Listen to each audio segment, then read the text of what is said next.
It never leaves you. It never leaves you. It never leaves you. It never leaves you. It never leaves you. It never leaves you. Well, looking forward to this game against Port Vale. Could make it 12 unbeaten. How are you feeling about your campaign into that one? Yeah, you know, boys have been really good. Because obviously, the last game of the season, crunch time for a lot of teams, and we are in one of those games where Port Vale, fantastic football club, you know, real big piece of my career and a place in my heart. But I'll be wanting to burst the bubble. You know, they love me because I was passionate, because I gave everything. I'm going to give everything for my team, and hopefully we can you know give a surprise to the league, because people will say that Port Vale probably get the title now, or they've got Gillingham, and hopefully they don't beat us. But listen, I was glad they got promoted. I didn't want to come there and do anything to damage their promotion hopes. Darren Moore is a good friend of mine. Port Vale have deserved to go up this year. They've got the points that they have, and I'm really pleased. You know, I'm not going to hide behind it and say this and that. Port Vale's one of my clubs. You know, I'm really pleased. But so was Wimbledon, and that was hard to see that one go. So we're going up there. We want to win the game. We know what's on it. It's going to be a full house. It's going to be a great atmosphere. I want my boys to enjoy it. But absolutely go for the win, because we'd love to finish the season unbeaten and on a high. Can that feel-good factor last over the summer, take you into pre-season almost? Yeah, my feel-good factor is always there, you know, no matter what. It really is, and I'll be talking to the boys. There's contract discussions going on with a lot. There's recruitment discussions going on, and actual infrastructure of the club. You know, there's a lot to change. There's a lot to get stuck into over the summer. You know, it's not going to be last game, lights off, see you on July the 1st. No way. There's a few things going on during the summer, but I'll be focused totally on getting a strong squad and a strong structure for an identity of Gillingham going into League Two next year. We would expect player negotiations, but infrastructure, is that talking about maybe more staff for you, or? Yeah, we're talking staff, we're talking environment, you know, changing environment, changing an identity of what the club looks like as a football club, you know, because I don't want to be this once was a championship club, you know. I want to go, right, can we set up now to be there again at some stage? And we are doing slowly, but I believe there's certain fundamentals that need to be put in place here for success, and I'll be working hard with the owners to try and get them in. Are those discussions you've had even prior to coming to the club, in your vision of what Gillingham should be? Yeah. You know, you come in and you do your due diligence on a club, and I know what needs doing. We haven't started yet, you know, environment-wise. We've changed a few little bits, and there's a little bit more organisation and structure to the place, but I can't wait to get stuck into it properly. But I also know that winning games is the most important thing, and I've got to make sure we have a squad capable of doing that next year. The celebrations here, or the reception you got after the last home game of the season, obviously the away fans would love to be doing that at Port Vale too. Yeah, I've heard we're taking quite a few up there as well, a few hundred fancy dress or whatever it is, which is brilliant. I don't know when that came in football, but it seems to be a lot of away fans do that now, and it'll be a nice day. It's going to be a sunny day. Stoke on Trent was home for me for quite a while, and Burslem was where I went every day to train at Port Vale, and you know, fantastic place. Well, obviously there was no place called Port Vale. It's a trivia question that people get, obviously, but it is a brilliant football club. You know, and the days of John Rudge and the Championship up there were a big building block of my career.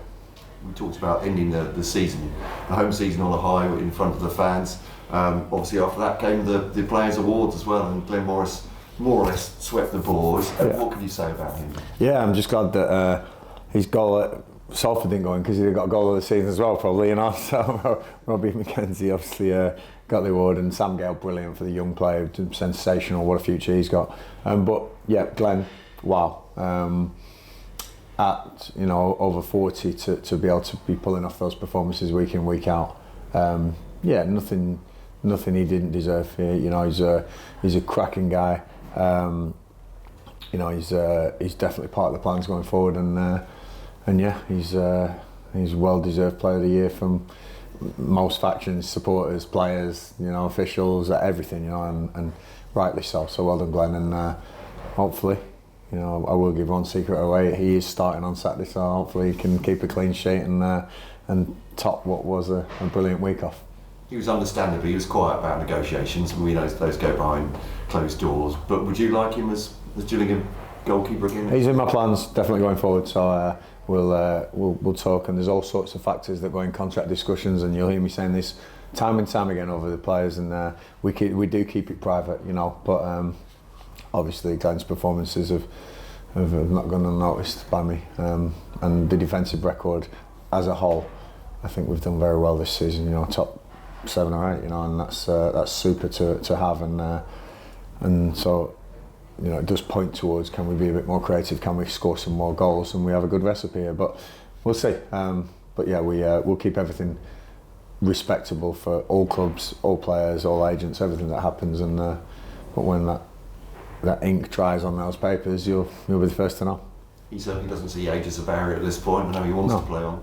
Well, I played to 43, I think, in my last game, so, and I was outfield, so there's no excuse for him. Yeah, he doesn't run about as much as I did. So I'm only joking. He keeps himself in great nick. He really does, and I think that he's an example to the rest of the boys and the rest of the football. You know, that you can go on to whatever age you feel like going on. I think, let's say, he's proud to have him, and let's say hopefully future plans will be with Glenn in them. You've named one of the starting 11. I'm not going to ask you. Well, I could ask you to do it later. No chance. I don't think you do it.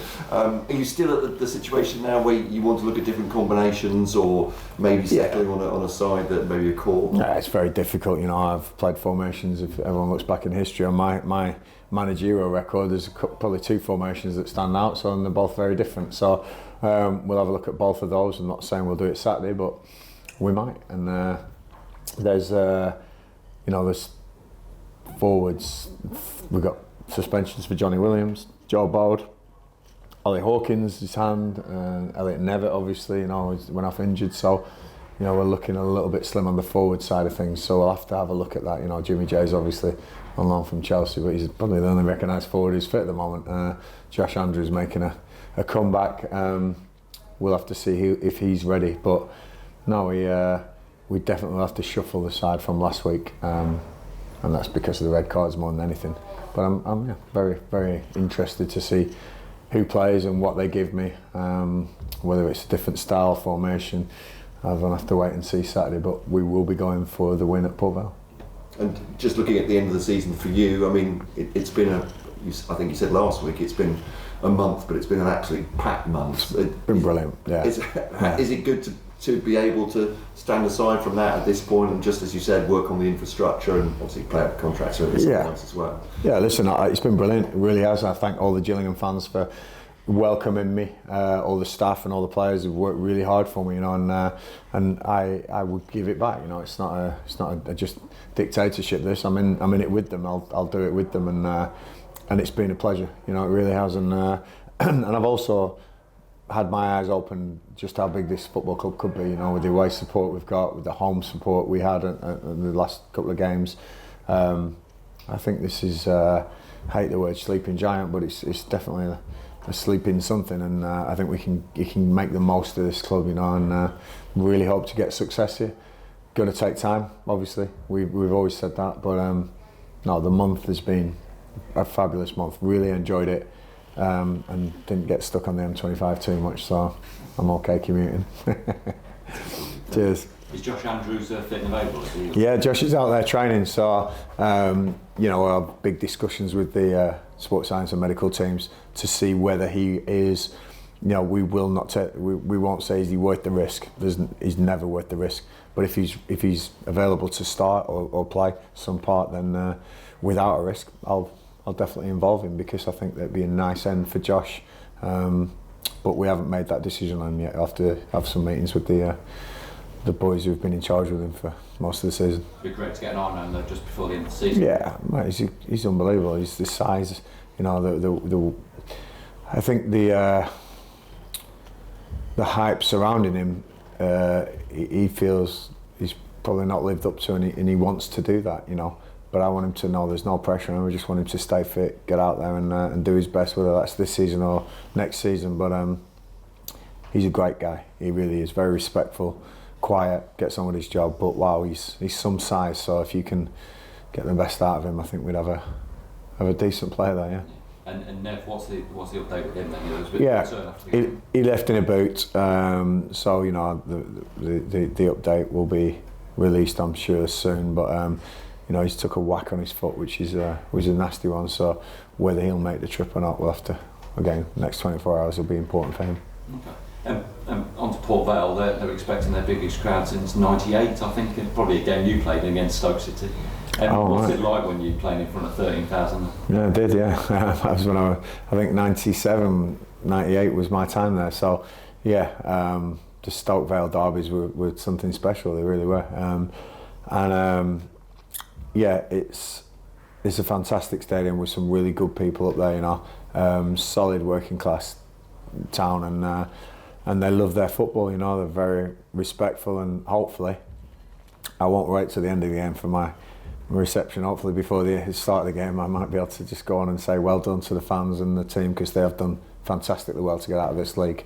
At the end of the game I'm hoping I have to need a police escort out because we want to take the points, but we'll give everything. But I know Darren Moore, who's a fantastic manager by the way, and an even better human being, he'll be giving everything for his team to get that championship. You know, it's between them and Doncaster, is it? And it's going to go right down to the wire, as a few leagues are, you know. So it's nice to be involved in a game like that. It's not a dead rubber, you know. It's a proper game, something on it.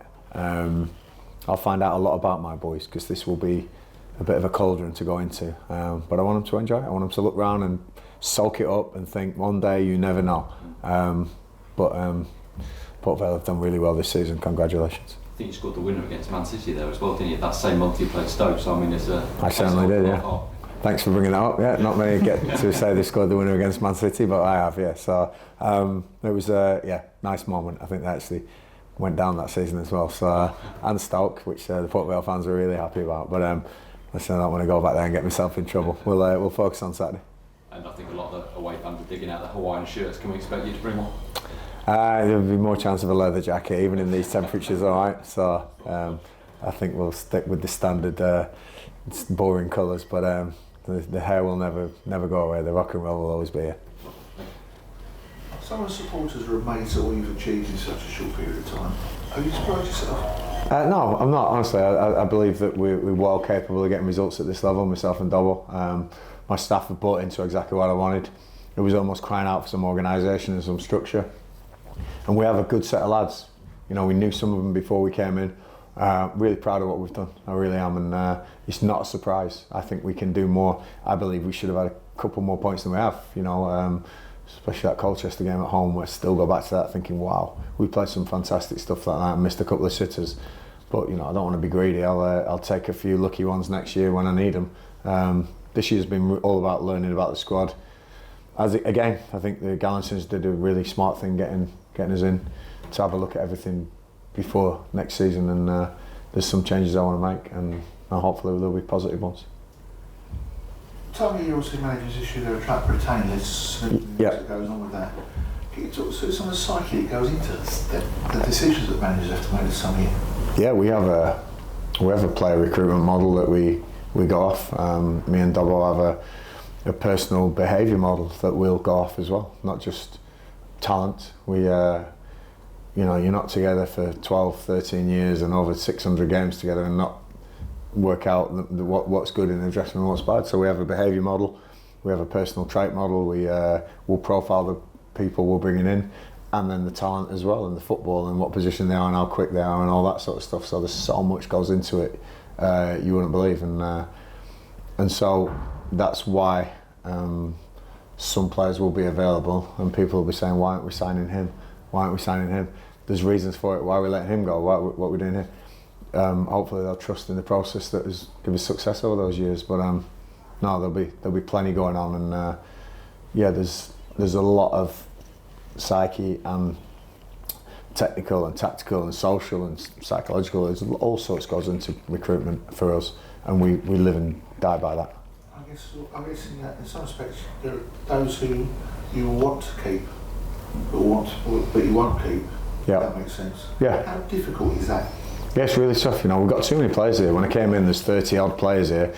There's I think it's 4 or 5 getting contracts from the academy coming up. Makes it, you know, a ridiculously high number of professionals in the building.